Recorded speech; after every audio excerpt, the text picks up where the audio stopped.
Alright, week 7 spring anime. It's been a pretty funny week as the stories just go on. I'm really liking these unique environments, stories, atmospheres, so yeah, let's get into it. Alright, let's start off with Vivy, Fluorite Eye's Song, episode 9. Alright, here we get Ophelia trying to save her from the AI suicide, but then plot twist, she's actually being controlled by her AI partner. So Antonio basically kind of killed her like a few years ago, and then put his data into her so he can sing in her place. We don't really know why he did that, but he said it's basically he thought she wasn't really good enough to like fulfill her mission. She was just like a little girl. So he just put himself inside of her just to like sing better. He didn't really have faith in her. So yeah, like pretty tragic since yeah, Ophelia's dead pretty much and this is Antonio like taking over. So yeah, he's fighting with Matsumoto. And while that's going on, Vivi's also captured by this evil terrorist guy that hates AIs. So we don't really know too much about him. But yeah, we saw him in the terrorist group. And then he hates Vivy. He's trying to like kill Vivy. Because he hates AIs that are like acting human. So like Vivy, you know, she's a singer. Well, like right now she's Diva, so she's like singing. But then when she's Vivy, she's like trying to save people and everything. So yeah, this dude hates AIs that are just like go out of their mission to save people. Because that's how his AI piano teacher died. So yeah, pretty funny motivation, just like his piano teacher died. So he's trying to kill all these like irregular type of AIs. So yeah, we get two parts of the story. One where Ophelia's attacking Matsumoto, and then one where Vivi's fighting with this terrorist. So Matsumoto helps Vivy. She kind of gets freed from her chains, and then she starts like her combat program. And then yeah, just whole episode had like a sick combat scene. A lot of cool animation here as like Vivi's fighting this terrorist. And then it's actually revealed that this terrorist, he's actually like a human with a AI body. So like I guess he has like genetically modified stuff. So his brain is still there, but like he has weapons and stuff coming out of his body, like some Terminator shit over here. So yeah, solid fight. It's just like Vivy and this dude are like throwing down, dropping out of buildings, a lot of explosions, throwing each other across the ground. Matsumoto helps Vivy a bit, just like dodging all these bullets and like doing all these actions. And then Matsumoto's also like killing Ophelia. So he's doing two things at once. And then yeah, Vivy defeats this terrorist while Matsumoto defeats Antonio in Ophelia's body. So yeah, solid fights. I didn't really feel too much emotion from these scenes because like they're just like kind of characters we really just met, and then their story didn't really hit that hard. Like Ophelia, she was rewritten with Antonio's personality, so I thought that was kind of tragic. Like this little girl was just like her life was taken away from her, and then it's shown like Antonio's real motivation because like Ophelia, she was finally separated from Antonio, and we see her like as she's dying. It was that Antonio didn't want Ophelia to sing to anyone else. That's why he took over her body, just like because of jealousy. And then Ophelia has the same type of motivation where, yeah, she wanted only Antonio to be happy. She wanted to see him smile. So yeah, it's pretty tragic. Antonio gets killed, the terrorist gets killed, and Vivy solves another point in this timeline. However, Vivy is still Diva, but then the terrorist put some anti-personality thing on her. She has like two personalities in her head. One is Diva and one is Vivy, and they both have like different missions. So the fact that Vivy is coming out alive now is kind of sad. It's just like, wow, she does her one last performance as Diva, actually singing on the stage, pretty cool song. And then we see inside of her head, there's like the both sides of the personality. Vivy's locked behind a door as Diva's talking about her life and experiences, saying that, oh, it's not so scary, the outside world, and you know, you should prepare for it. So yeah, Diva disappears and Vivy shows up again as she's looks pretty sad on stage, talking about like, oh, I don't know what to do now. So yeah, pretty decent episode. The animation and fighting were like very solid, and then besides that, it was kind of hard to like attach to this arc emotionally, the Ophelia arc, mainly because Ophelia was kind of you know, we just met her, and then we realized that she was basically been dead and controlled by Antonio this whole time. So it's like, you know, it's hard to feel attachment to that, as well as Vivy just like having amnesia and a split personality. Like they're building upon that. But I thought it was cool seeing how like Diva was just like this boss idol. She had what it takes to go onto the main stage, so she did fulfill her dreams in that sense. So we're reaching the end of the show very soon. Probably like maybe 3 or 4 more episodes left. So I'm like pretty curious if there's gonna be one final arc to sum everything up. Are we done with like meeting all these characters and like going through the timeline shifting? Is there gonna be one final event happening to like maybe wrap everything up? We will see. Alright, so for Tokyo Revengers episode 7, pretty cool episode because, last episode they kind of ended on a cliffhanger where it was the Manji gang, Mikey, Draken, Takamichi, and 2 other guys, versus the whole Mobius gang. Like, Osanai's out here, his whole gang is out here, they got like sticks, baseball bats, chains, whatever. So then Takamichi wanted to mediate the fight, like, he didn't want them to start fighting, because once the fighting starts, it's all like a chain event, leading to like everyone's stats, Draken, Akun, and Hina as well. So yeah, Takamichi's trying to like mediate this, but he has no power here. He gets beaten up a bit by Osanai, punched in the face, and then like he backs up. And then Pa comes to fight him. So Pa was the friend of the dude that Osanai like beat up and like killed his parents and stuff. So yeah, Pa's really angry. He starts fighting Osanai. So Pa's kind of a big brawler type of guy, but he doesn't seem to have any fighting experience at all because Osanai comes in, just like punches him in the face multiple times, like he can't even defend himself. And then yeah, it's funny because then you see Osanai like floating on his feet, like doing the standard boxing pose. So yeah, it's like he took boxing 101. He got some like light fight skills out here. So he beats Pa pretty easily. Like Pa, he doesn't want to like back down, and then he's just like defenseless, beaten up. Mikey's not helping him. So Takamichi kind of yells at Mikey, "Yo, why aren't you helping your boy?" But then yeah, that's why Mikey is here. Like after Pa like finishes his fight, he's like knocked out. Mikey steps in and he's like, "Good job, Pa. You didn't lose yet. Now it's my turn." So yeah, Mikey comes up to Osanai. He's pretty short, so it's like how's he gonna beat this whole gang? Well, pretty easily. He just like sweet chin musics him in the head, just like a big roundhouse kick, and then yeah, knocks him out one blow. So yeah, Mikey, he's tough as hell. So he like pretty much diffused this whole situation. It's like if you defeat the leader, all the other underlings are like scared, and then yeah, no one wants to step forward. So yeah, Mikey kind of ends this whole fight so easily. So yeah, props to him. There was actually like not any tension here at all. And then Draken comes in as well because Osanai charges Mikey with the broken bottle, and then Draken knees him in the face and tells him he lost. So yeah, everything's good. Like this whole gang fight wrapped up pretty nicely. But then the cops come in, the 5-0. So yeah, the Sirens are out here. Everyone's trying to run away. The Osanai gang is like now merged with the Manji gang. But then as they try to avoid the cops, Pa stabs Osanai in the back. Like goddamn. So Pa got beaten up and now he's like pretty angry. So he just stabs Osanai for no reason. Well, I mean, I guess his boy got beaten up and shit, so that's a good reason. So then yeah, once this happened, it's like a pretty big escalation point.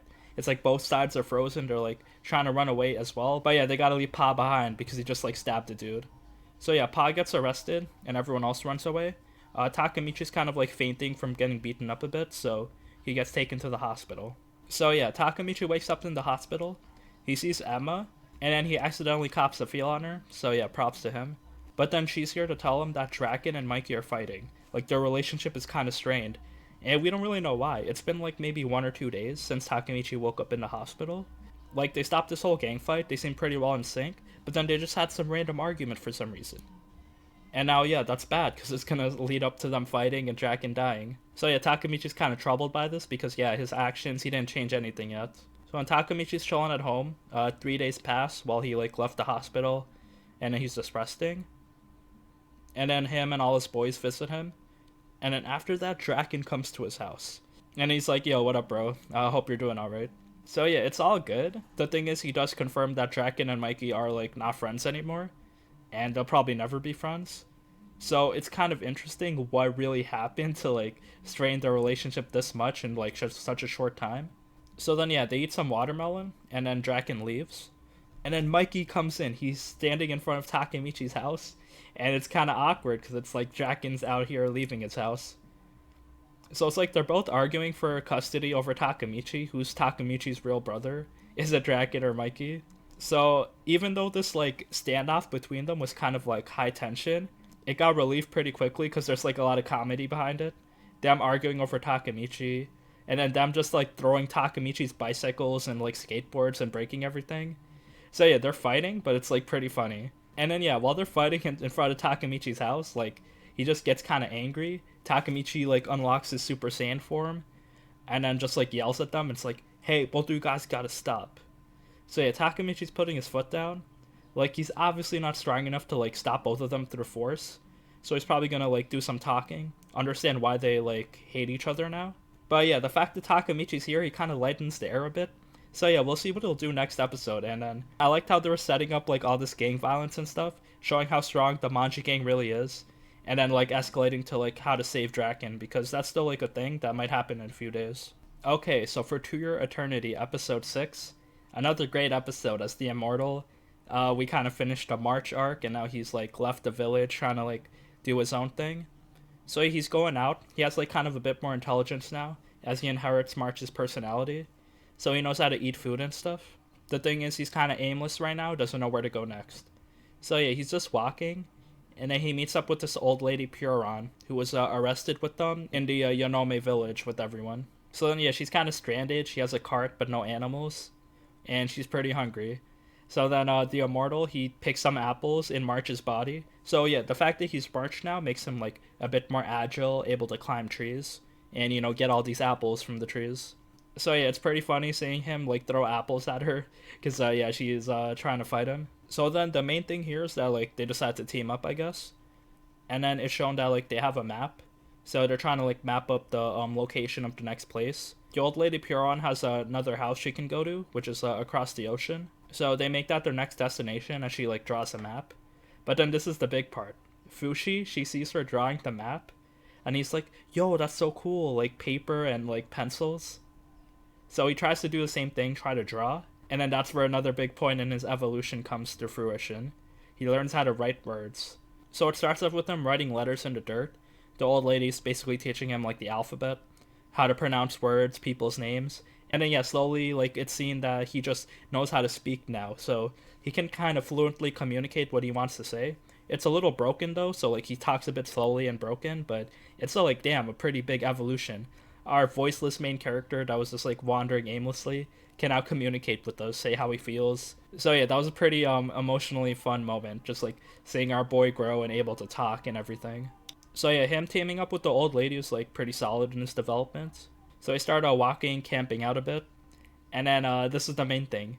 They find like a antagonist. It's like this evil spirit that like starts attacking them in this garden, and then it seemed to be expecting him. So this spirit steals Fushi's experiences, basically his different forms.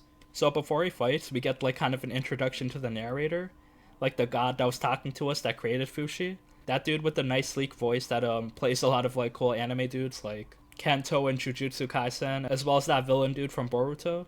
But yeah, he's here as like a god, and he basically tells Fushi like, okay, you don't need to know anything, just know that that's your enemy and you gotta fight him. So yeah, Fushi gets that knowledge from the god, which we see that he's an actual character. And he starts attacking the garden spirits. It basically takes all his forms, and then it finally takes the Oniguma form. So all Fushi has is the March form.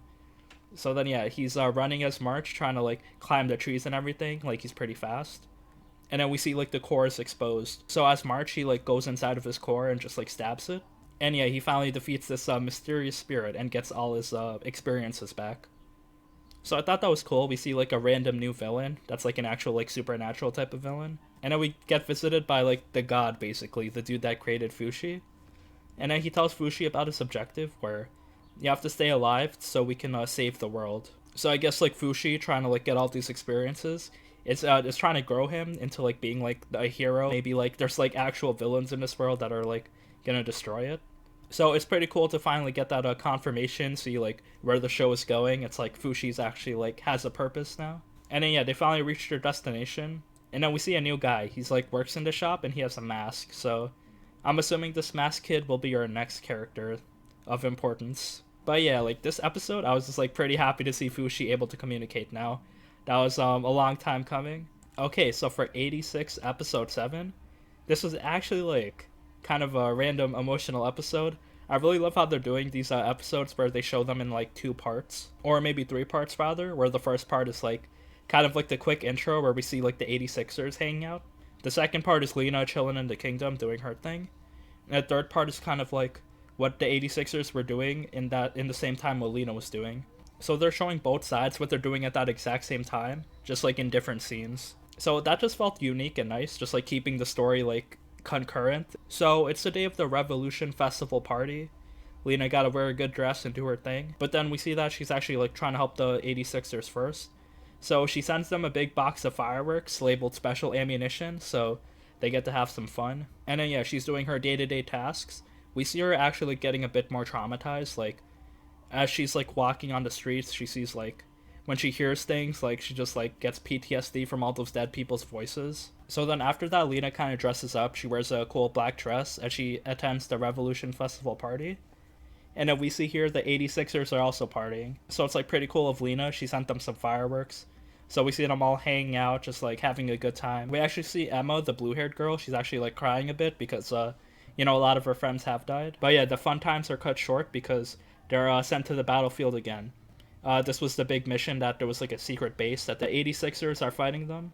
And it was kind of cool because it showed them lighting up the fireworks, one scene.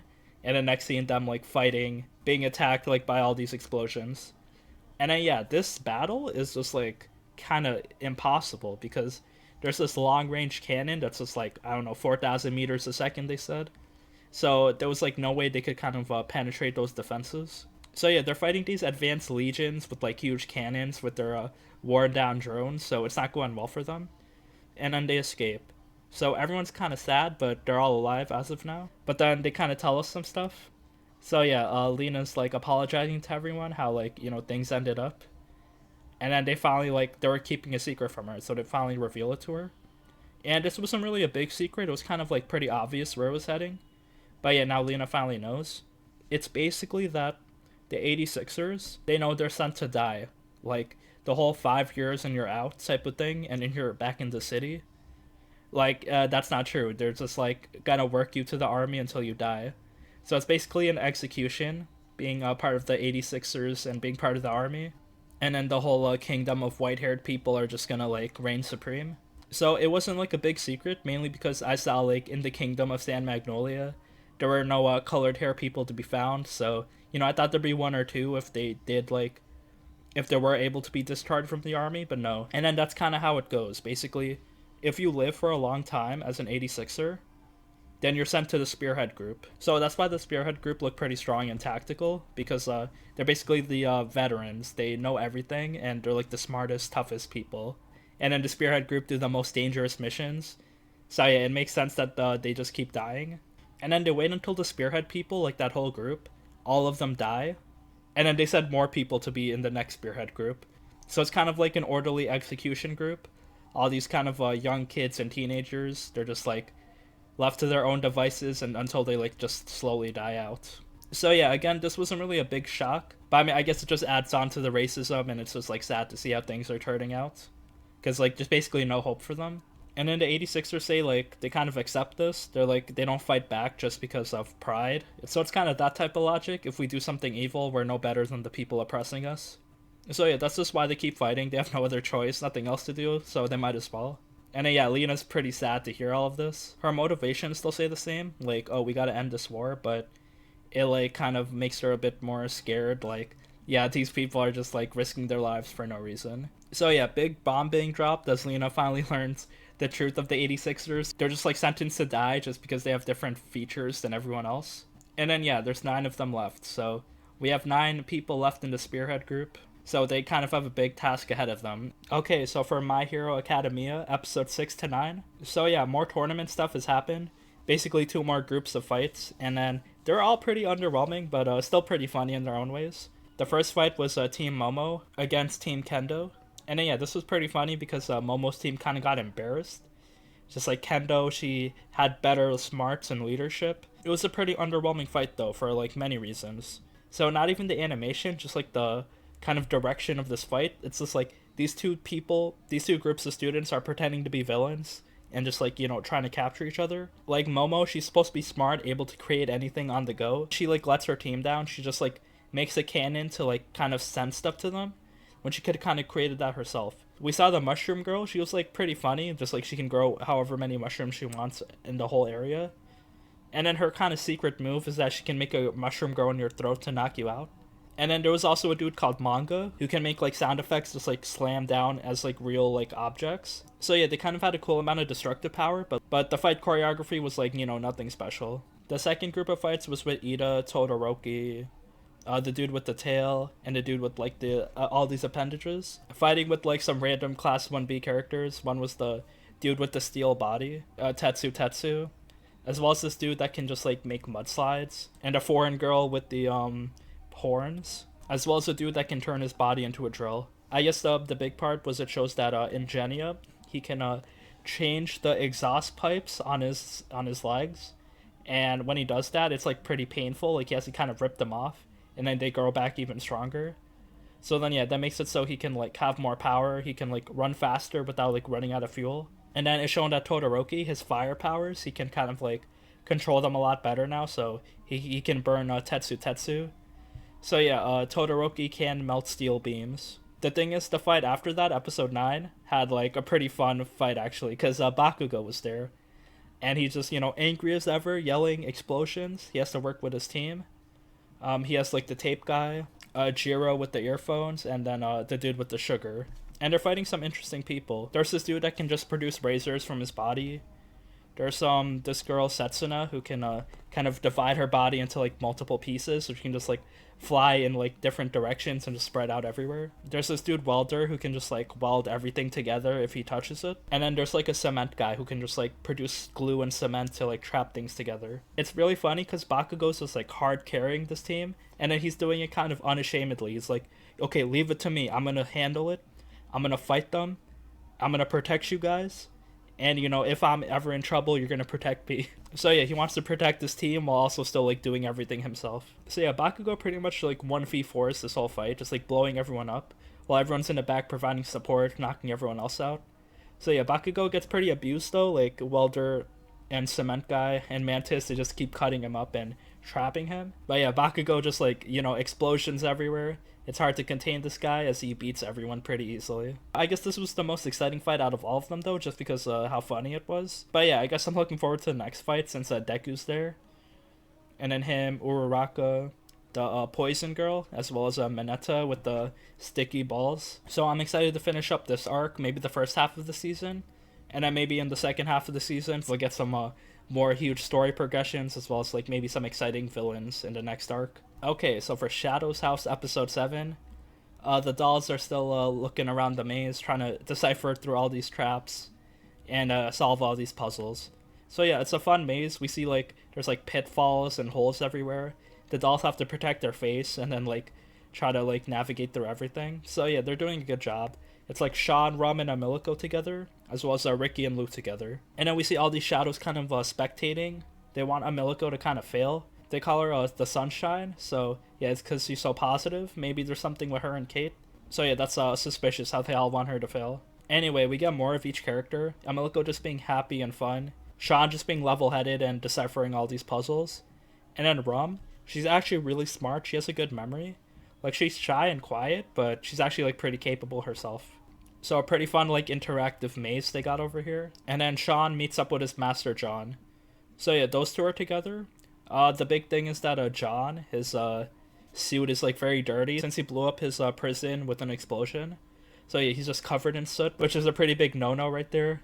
Like the two rules that they have to follow is that the doll has to have their face perfect, and then the master has to have their clothes perfect. So then they decipher the map, and then they see that like there's actually like some markings on the map, and one is like a place that there's no soot at all. So yeah, Sean and John are planning to go there to get cleaned up. So yeah, Amilico finds Kate, and then she sees Rum's master as well. I really love seeing like this whole Resident Evil type of maze, just like things are happening, all these cool spooky puzzles, and then all these characters, they only have 1 hour left to like find the end of the maze and save their master. And it's nice to see Rum have some more personality. She's actually like, very smart. And then as well as Amilico, just like being happy and friendly to everyone. Okay, so for Odd Taxi episode 7, a pretty funny episode, just like, the comedy on point as ever as the story does go on. So it's about to be Halloween, and Odokawa's trying to, work with Dobu. But before that, he calls the police. And then he talks to the little brother police, Daimon, because someone shot his window. So he calls the police to help him, and then it's the Daimon little brother coming in. And then, like, he's basically trying to work with Daimon to arrest Dobu, since Daimon's, like, the younger police officer. And it's also revealed how Daimon, like the little brothers, how they hate taxi drivers. It came from when they were younger, and then their parents got killed by a taxi driver hit and run. So yeah, that's pretty important information right there. just like quick backstory for them that like just explains their whole motivations. So yeah, hopefully Otokawa's plan doesn't backfire because yeah, a lot could go wrong. And then we also see the little brother trying to open Otokawa's closet because he wants to see if the missing girl is here or not. But then as he was about to open it, he gets interrupted by a call. So I thought that was kind of sus. Like, yo, maybe his closet does have that missing girl in it. But then yeah, after that it's Halloween. Otokawa works with Dobu, and then they're trying to find the dude with the mask and the gun. The thing is, they can't find him since it's Halloween. Everyone's wearing masks and guns. So yeah, he finally sees like the masked dude, but apparently it's like a dude cosplaying as him. But then Dobu still beats him up anyway. And then some other interesting things happen in this episode where we see Otokawa bump into Yano. He's like the dude with the spiky hair. I think he's a porcupine or something. And then he basically like raps to Otokawa, so it's pretty funny. He like Otokawa bumps into him and he's just like battle rapping him. Also, we see like the monkey dude, Kakihana. He was looking for a wife on Tinder. He was hanging out with the idol girl, but then he was actually getting catfished by her because he was like taking massive loans, like thousands of dollars, just to like borrow money to like go to restaurants and have jewelry just to like give to her. So he's about to give her a wedding ring, but then she asks him to meet him in some sketchy construction area where he gets knocked out. So yeah, she was catfishing him for money probably.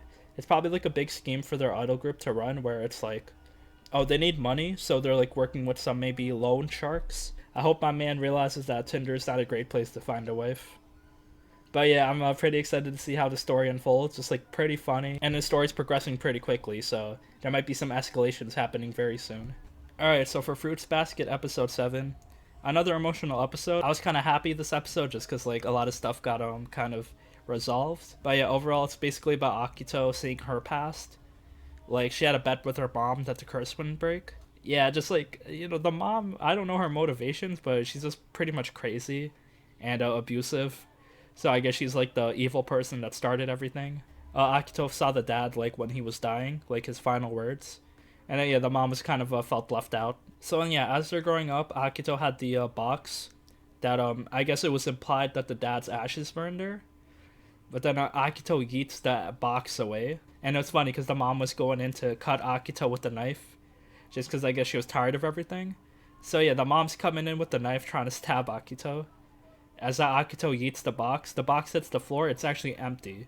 And then she also says that the bond with all the Zodiac people, it was broken from the beginning. So yeah, we know that. It was like kind of a messed up relationship. But yeah, she got some kind of closure with her mom just because yeah, the box was empty. So yeah, I thought that was like pretty fun, dramatic moment right there. But then at the end, this was kind of like sad. Well, one thing happened. So Hiro, he broke his curse. So he can finally hold his little sister and everything.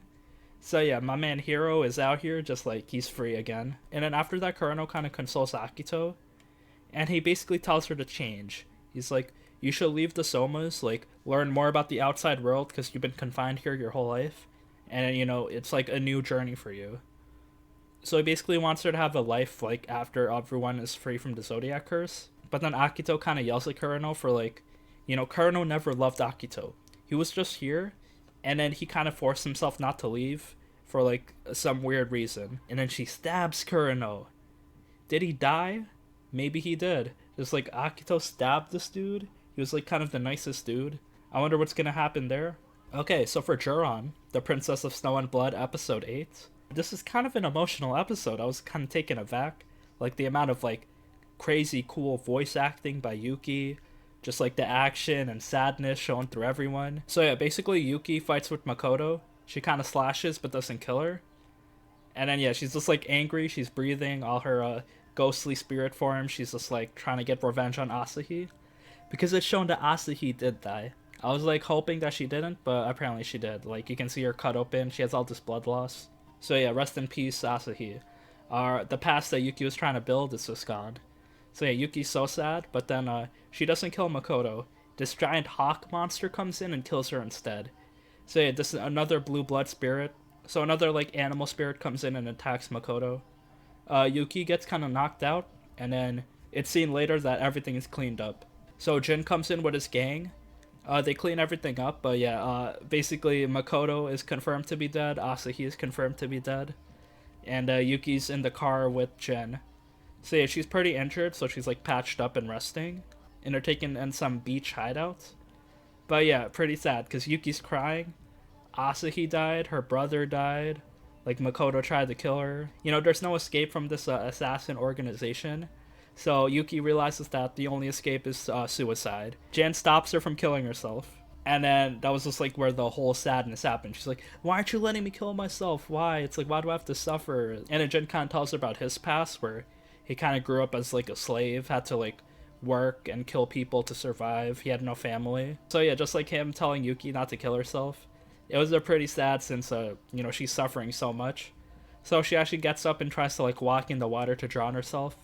But then, Jin saves her. So yeah, after all that, like, sadness, heavy shit, all these people died in Yuki's life, we get Jin, he leaves, and then he talks to Elena.